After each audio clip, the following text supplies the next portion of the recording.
अस्सलामुअलैकुम, this is कफ़ील कासिम और आज हमारा topic of discussion population explosion पे है। एक दफ़ा एक ऐसे आया था कंपैरेटिव एग्ज़ाम में कि एक्सप्लोडिंग पॉपुलेशन इन पाकिस्तान ये क्या एक टिकलिंग बॉम्ब है या फिर एक एग्जैजरेटेड क्राइसिस के तौर पे लिया जा रहा है। आज हम इस बात पे डिस्कशन करेंगे कि किस तरह पाकिस्तान के अंदर जो पॉपुलेशन ग्रोथ है, ये पॉपुलेशन एक्सप्लोजन है, ग्रोथ तो छोटा वर्ड हो गया, ये किस तरह पाकिस्तान के जितने भी दूसरे इंडिकेटर्स हैं, दूसरे जो सिस्टम्स हैं, दूसरे जो क्राइसिस हैं, उनके साथ डायरेक्टली और इनडायरेक्टली लिंक्ड है और किस तरह कुछ लोग ऐसे हैं जो कि इस थ्रेट को, इस चैलेंज को एक थ्रेट कंसीडर ही नहीं करते, एक चैलेंज ही कंसीडर नहीं करते और उसमें खातिर खा किस्म की जनाब ना कुछ पेशरफ्त नहीं होती ताकि इसके काउंटर जो मेजरमेंट्स हैं ना वो नहीं लिए जाते। अब आपको पता होगा कि पाकिस्तान में इस वक्त जो रिसेंटली जो सेंसस गुजरा है ये 20 साल बाद हुआ है, जबकि according to the rules and regulations जो सेंसस है वो हर 10 साल बाद करने होते हैं। अब सबसे अहम बात जो डिस्कशन की स्टार्ट के अंदर होनी चाहिए वो ये है कि आखिर सेंसस करने की ज़रूरत क्या है। देखें, अगर आपको आपकी पॉपुलेशन का पता हो और ये पता हो कि किस एज के अंदर लोग ज़्यादा हैं, ये पता हो कि आपके जो डिपेंडेंट्स हैं वो कितने हैं। कुछ डिपेंडेंट्स होते हैं जिनको हम इन्फेंट्स बोलते हैं, चिल्ड्रन होते हैं जो कि कमा नहीं रही होते बल्कि वो सिर्फ और सिर्फ ले रहे होते हैं। कुछ डिपेंडेंट्स हैं जो ओल्ड एज के अंदर पहुंच जाते हैं, वो भी कमा नहीं रहे होते बल्कि वो सिस्टम के ऊपर बर्डन के तौर पे काम कर रहे होते हैं। इकोनॉमिकली वो उनकी कोई पार्टिसिपेशन नहीं होती। अगर सेंसस आपको टाइमली ये बताता रहे, आपका स्टैटिस्टिकल डाटा जनाब ना अपडेटेड रहे, तो हमें इस बात का अंदाज़ा होता रहेगा कि जो पॉपुलेशन है वो कितनी ग्रो कर रही है, किस एज ग्रुप्स के लोग हम किसी भी पॉपुलेशन के अंदर ज़्यादा मौजूद है। जैसे पाकिस्तान के अंदर जो बिलो 30 जो ग्रुप है वो ऑलमोस्ट 60% पॉपुलेशन है कि जिनकी उम्र 30 साल से कम है या 30 के राउंड अबाउट है।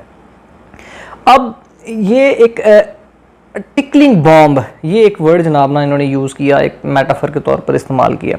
अब हमें पहले समझने की ये ज़रूरत है कि ये टिकलिंग बॉम्ब का मतलब क्या होता है। बॉम्ब असल में किस किस्म के थ्रेट्स काज करता है? मौत लेके आता है, तबाही लेके आता है और वो वल्नरेबिलिटीज़ पैदा करता है, आपके एक्सपेंसेस को जनाब ना निचोड़ के रख रहा होता है। फॉर एग्ज़ाम्पल एक जनाब ना बना लिया, न्यूक्लियर बॉम्ब बना लिया किसी ने, तो न्यूक्लियर बॉम्ब बनाने के लिए तो पैसे इन्वेस्ट किए ही किए, मगर उसकी हिफाजत के लिए ना कि वो फट ना जाए, वो फट ना जाए, वो फट ना जाए, और उसके ऊपर एक्सपेंसेस नाम ना यूज़ होते रहते हैं।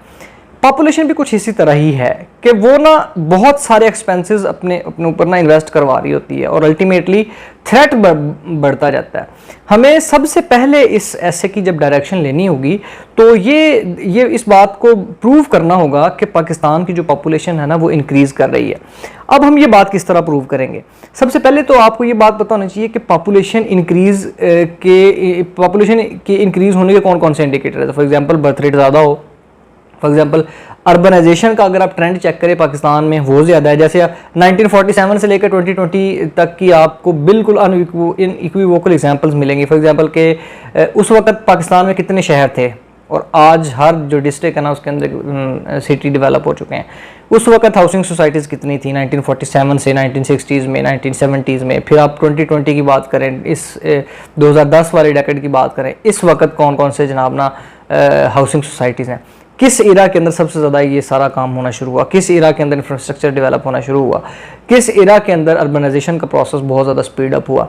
तो ये सारे इंडिकेटर्स हैं। आप सेंसस भी आपको बता रहे थे, पाकिस्तान की आबादी 17 करोड़ थी, पाकिस्तान की आबादी 18 करोड़ हो गई जी, 19 करोड़ हो गई जी। इस वक्त पाकिस्तान के अंदर आबादी 20 करोड़ से भी ऊपर जनाब ना जा चुकी है और पाकिस्तान दुनिया का 5th मोस्ट पॉपुलस कंट्री बन गया है, जिसमें India, China, Indonesia, United states, इनकी पॉपुलेशन को ना कुछ हद तक इन्होंने पीछे छोड़ा है। बाकी पाकिस्तान बड़ी स्पीड से ऊपर जा रहा है। ये तो बातें होंगी। सबसे पहले आपको ये टर्मिनोलॉजी प्रूव करनी है, Pakistan population is actually increasing, it is not even increasing, it is exploding. And when you will use the term exploding, it seems that you are relevant to the topic and you are understanding that how this explosion works, how the disasters, how the destruction related to the explosion works. तो ये आपके दिमाग में ना पहले बात आपने ये प्रूव करनी है। Now you have to realize कि how the population actually increase, reason कौन कौन सी जनाब ना इसके पीछे होती हैं। सबसे most and fundamental reason is misinterpretation of the religion. मुजाहिदीन पैदा करो, जिसने जो रूह ने आना है उसने आके ही रहना है, और कोई रोकथाम नहीं। ये अपने रिसोर्सेज से ज़्यादा जनाब ना बच्चे पैदा करना, और उसके बाद बर्डन उनको बनाना, उसके बाद उनके गले काटना, उसके बाद उनके जो बेसिक फैसिलिटीज़ हैं वो पूरे ना कर पाना, तो ये उसके साथ रिलेटेड जनाब ना थ्रेट्स हैं। मगर miss interpretation of the religion, हमारे जो रिलीजियस स्कॉलर्स हैं उनको इस बात का अदराक होना चाहिए कि पॉपुलेशन की इंक्रीमेंटेशन किस तरह किसी भी स्टेट पे, किसी भी सोसाइटी के ऊपर थ्रेट होती है। तो इस थ्रेट की वजह से पूरे दूसरे सिस्टम किस तरह सफ़र करते हैं। उनको बताना चाहिए कि चादर देखकर अपने पाँव फैलाने का कॉन्सेप्ट भी रिलीजन में मौजूद है। अपने जनाब ये जो 2 शादियां करना, 4 करना शादियां, ये कॉन्सेप्ट आपके रिसोर्सेज के साथ भी लिंक्ड है। इसके अलावा आपके पास बहुत सारे मसाइल हैं जो कि इस किस्म की एक्टिविटीज़ के साथ लिंक्ड हैं। यही नहीं कि सिर्फ आप ना बच्चे पैदा करें, जैसे कि आम टर्मिनोलॉजी के अंदर ये कहा जाता था कि जी मुजाहिदीन जितने पैदा हो जाएं उतने कम है, जो अल्लाह की राह में लड़ें, और इस तरह की बातें। मतलब अब ना सिलसिला काफ़ी हद तक चेंज होना चाहिए। So the first thing in incrementation of the population is actually the misinterpretation of the religion. उसके बाद है अर्ली मैरिजेस, मतलब आपके पास रिसोर्सेज ना हो, बंदा कमाने वाला ना हो, और ये सोच के शादी कर लेना कि यार ना ये ब्याह के बाद ठीक हो जाएगा, what the hell this is. तो इस किस्म के कॉन्सेप्ट। फिर हमारे पास जो तीसरी रीज़न है पॉपुलेशन इंक्रीज़ करने की, वो पैट्रियार्कल सोसाइटी है। मतलब यहाँ पे ख़वातीन की तो इतनी ज़्यादा पावर ही नहीं है कि वो अपने जो डिसीजंस हैं उनको खुद ले सकें, या फिर जो मेल हजरात हैं वो उनसे कॉर्डियली कंसेंट लें और फिर उसके बाद उनकी इस तरह की बातें करें। नो डाउट यहाँ पे बहुत सारी फैमिलीज़, बहुत सारे लोग इस तरह के होते हैं जो कि बड़ा पॉजिटिव रिस्पांस देते हैं और वो फीमेल के डिसीजन की कदर करते हैं, मगर हमारे पास ज़्यादा सिस्टम इस तरह नहीं है। हम असल में ये सोचते हैं that if she is silent then it means that she is absolutely fine. So ये हमारे पास ना कॉन्सेप्ट है। उसके बाद पॉपुलेशन इंक्रीज़ होना जनाब ना लैक ऑफ एजुकेशन है, ये बहुत बड़ी रीज़न है। मतलब लैक ऑफ एजुकेशन के बाद आपकी जो ख़वातीन हैं उनको ये इस बात का अदराक नहीं होता कि इसके साथ अर्ली मैरिजेस के कौन कौन से शौक़ आपको लेने पड़ सकते हैं, या फिर जो हेल्थ फैसिलिटीज़ हैं वो अवेलेबल नहीं होती because of the lack of education, या फिर आपको कॉन्ट्रासेप्टिव का जो यूज़ है जिसकी वजह से जो ये मनसूबाबंदी तंजीमों का चलना और इसके बाद लोगों के पास इतनी अवेयरनेस होना कि पॉपुलेशन इंक्रीज़ होने के बाद के जो थ्रेट्स हैं वो आपके लिए काफ़ी लॉन्ग लास्टिंग है और कंटिन्यूसली आप सफ़र करते रहेंगे। ये वाली कुछ ना उसकी रीजंस मौजूद हैं। अब हम ये बात करेंगे how this threat is actually like a tickling bomb. अब अपना पाकिस्तान के क्राइसिस देख लो, पूरी दुनिया के क्राइसिस देख लो, आपको अंदाज़ा होगा पॉपुलेशन के साथ ना वो डायरेक्टली लिंक्ड है। मिसाल के तौर पर first and foremost thing, Nawal yo Harari कहते हैं दुनिया में 21st सेंचुरी में 3 चैलेंजेस बहुत ज़्यादा तरीके से ना थ्रेटनिंग किस्म की सिचुएशन पैदा कर रहे हैं। Number 1 is nuclear proliferation, number 2 is ecological disruption, number 3 is artificial intelligence. इसका बहुत ज़्यादा हो जाना, ये ना 3 थ्रेट्स ना वो कहते हैं ना कि हैं। अब इकोलॉजिकल डिसरप्शन या क्लाइमेट चेंज, ये पॉपुलेशन के साथ ना डायरेक्टली लिंक्ड है। जितनी ज़्यादा पॉपुलेशन होती है, थॉमस माल्थस ने एक थ्योरी पेश की थी ह्यूमन जियोग्राफी में, माल्थुजियन थ्योरी। वो कहते हैं कि पॉपुलेशन ग्रो करती है एक्सपोनेंशियली जबकि रिसोर्सेज ग्रो करते हैं जियोमेट्रिकली। तो पॉपुलेशन के ग्रो करने की तादाद जो है ना वो जैसे 2, 4, 8, 16, 32, 64 इस तरह के, मतलब इस तरह ना जनाब इंक्रीज़ करेगी। लेकिन जो पॉपुलेशन के साथ जो रिसोर्सेज हैं इन कंपैरिजन वो ग्रो करेंगे 1, 2, 3, 4, 5, 6 इस तरह ग्रो करेंगे। सो रिसोर्सेज के इंक्रीज़ करने की तादाद बहुत स्लो है, पॉपुलेशन को इंक्रीज़ करने की तादाद बहुत ज़्यादा होती है, जिसकी वजह से मसाइल पैदा होते हैं। इसके ऊपर क्रिटिक्स भी हैं, वो कहते हैं कि इंसान की कैपेबिलिटीज़ को इन्होंने सही तरह नापा नहीं है। मगर याद रखने वाली बात क्या है? याद रखने वाली बात यह है कि हकीकत में ऐसा ही है। पॉपुलेशन के इंक्रीज़ करने के बाद, इंडस्ट्रियलाइजेशन के हो जाने के बाद, लोगों के पास पैसा और रिसोर्सेज बढ़ जाने के बाद अल्टीमेट रिजल्ट क्या निकला? क्लाइमेट ख़राब हो गया। आपने बहुत ज़्यादा इन्वेस्टमेंट की अपना घर बनाने की, मगर घर के अंदर जो ऑक्सीजन कम हो जाए तो वो आपने किधर रहना, आपने कितना क्या कर लेना, आपने कुछ भी नहीं होना। तो पॉपुलेशन का डायरेक्ट लिंक है डिफॉरेस्टेशन के साथ। दुनिया में से दुनिया के ज़मीन के फिफड़े ही निकाल लेना। जो दरख्त हैं वो ज़मीन के ऊपर ज़मीन के फेफड़ों के तौर पे काम करते हैं, ऑक्सीजन देते हैं, वेंटिलेशन प्रोवाइड करते हैं, गैसेस एक्सचेंज होता है, उसकी वजह से लाइफ जनाब ना यहाँ पे मेंटेन रहती हैं और अपनी ज़िंदगी गुजारती हैं। मगर हम पॉपुलेशन की इंक्रीज़ होने की वजह से क्या हुआ, डिफॉरेस्टेशन का लेवल बढ़ गया, इसकी वजह से अर्बनाइजेशन का प्रोसेस बढ़ गया, इसकी वजह से क्रिमिनलिटी का लेवल बढ़ गया, इसकी वजह से जितने भी सोशल इंडिकेटर थे, हेल्थ सेक्टर के ऊपर जनाब ना प्रेशर आ गया, इसकी वजह से एजुकेशन सेक्टर के ऊपर प्रेशर आ गया, इसकी वजह से पॉवर्टी दुनिया में इंक्रीज़ कर गई, इसकी वजह से जनाब ना जितने भी आपके क्रिमिनल एक्टिविटीज़ हैं ना वो बढ़ी, इसकी वजह से पॉपुलेशन इंक्रीज़ होने की वजह से foot soldiers for the criminals, for the terrorist organisations easily available हो गए। लोगों को जनाब ना ये उनके ब्रेन वॉश करने आसान हो गए, उनको इंसेंटिव देते हैं और उसके बाद अपने लिए इस्तेमाल करते हैं, ये काफ़ी हद तक आसान हो गया। और इसके बाद जनाब ना पॉपुलेशन और भी बहुत सारे डिपार्टमेंट्स में ना अपना अपना रोल प्ले करी है। One of the very important example is the epidemic. देखें, पॉपुलेशन अगर कम होती तो लोगों के मरने की तादाद, रिसोर्सेज के बांटने की तादाद, इक्वल जस्टिफिकेशन और इक्वल डिस्ट्रीब्यूशन होती रहती। अगर कोई बीमारी आ जाती है तो कम लोगों को लगती। अगर हमने पॉपुलेशन को इतना ज़्यादा इंक्रीज़ कर दिया है कि जो एपिडेमिक्स हैं वो जनाब ना बड़ी तेज़ी से फैल जाती हैं, जैसा कि हमारे पास इस वक्त कोविड-19 का सीन बना। कोविड-19 आया है और बस दिन गुजरता गया है और अगले ही दिन जनाब ना स्पीड जनाब ना वो भागता निकल गया और पूरी दुनिया को उसने अपनी लपेट में ले लिया।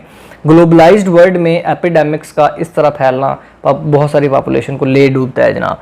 तो ये एक बात है। इसके बाद है कि पॉपुलेशन के इंक्रीज़ करने की वजह से स्टेट के ऊपर प्रेशर रहता है और चांसेस ऑफ वॉर बढ़ जाते हैं, क्योंकि आपको फिर इन द एंड अपनी पॉपुलेशन को सपोर्ट तो करना ही पड़ता है। इसकी वजह से पॉपुलेशन की इंक्रीज़ करने की वजह से अनएम्प्लॉयमेंट का रेट बढ़ जाता है। जब अनएम्प्लॉयमेंट का रेट बढ़ता है ना तो लोग बहुत वेले होते हैं और ये जो वेलापन है ना वो स्टेट के ऊपर प्रेशर, सोसाइटी के ऊपर प्रेशर और जनाब ना पॉवर्टी की इंक्रीमेंटेशन, क्रिमिनलिटी इसके साथ ना जनाब लिंक हो जाती है। होपफुली आप देखें, बॉम्ब जो था वो क्या करता है, बंदों को मारता है, तबाही लाता है, गुर्बत लाता है और अनएम्प्लॉयमेंट लाता है। फट जाए तो इसका ये नुकसान है।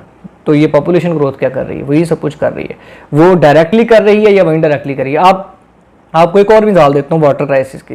मतलब पाकिस्तान में 1947 में 5000 अबव एक पर कैपिटा वाटर अवेलेबल था। इस वक्त जनाब ना 717 मिलियन एकड़ फीट जो ना पानी मौजूद है पर कैपिटा। देखिए, पाकिस्तान की ज्योग्राफी, पाकिस्तान की ज़मीन उतनी ही है जितनी 1947 में थी।